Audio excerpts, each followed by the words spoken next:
Hello everyone! Today, for the second video of my polygon series, I will teach you about the properties of some special parallelograms. First, let's start with rectangles. Let's define a rectangle.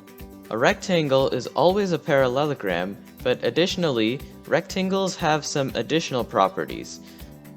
The opposite sides are parallel and congruent, opposite angles are congruent, and diagonals bisect, just like in a parallelogram, but the diagonals of a rectangle are also congruent, and the sides are perpendicular.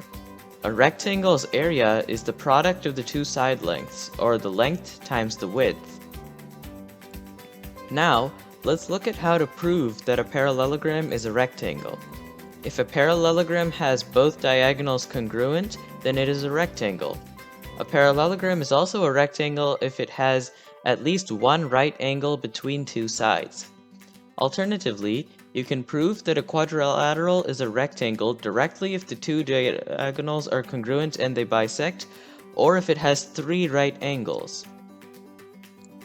Next, let's move on to rhombi. A single one is called a rhombus. A rhombus is defined as a parallelogram with all four sides the same.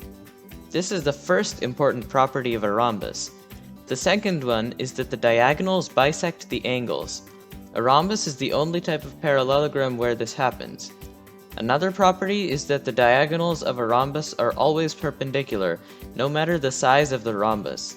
Because of this third property, we can prove that the area of a rhombus is equal to half the product of the diagonals by using the area formula for a triangle. The short diagonal divides the rhombus into two equal triangles, whose area is the short diagonal times half of the long diagonal divided by 2. Because we have two such triangles, we can then multiply by 2 to get that the area is half the product of the diagonals.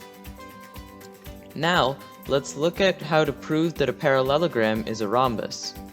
One way to prove this is if the diagonals bisect the angles. Another way is if the diagonals are perpendicular. A third way is to prove that the four sides are congruent. The properties of a rectangle and a rhombus are not mutually exclusive. There can be quadrilaterals that are both rectangles and rhombi. These are called squares.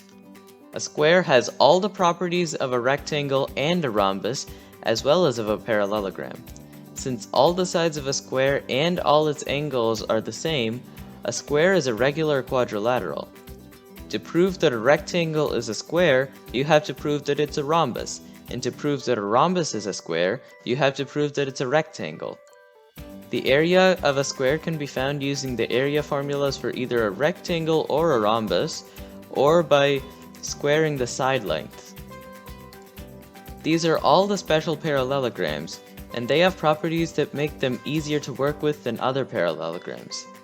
I hope you enjoyed this video, and I'll see you next week for another one.